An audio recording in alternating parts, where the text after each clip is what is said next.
Hey guys! So, nandito kami sa may Ongping Street at naglalakad-lakad dito sa may Binondo, Manila or ang tinatawag nilang Chinatown.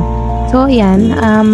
Pupuntahan namin yung mga sikat na food stall dito like yung bilihan ng mga xiaolongbao at ng siopaw.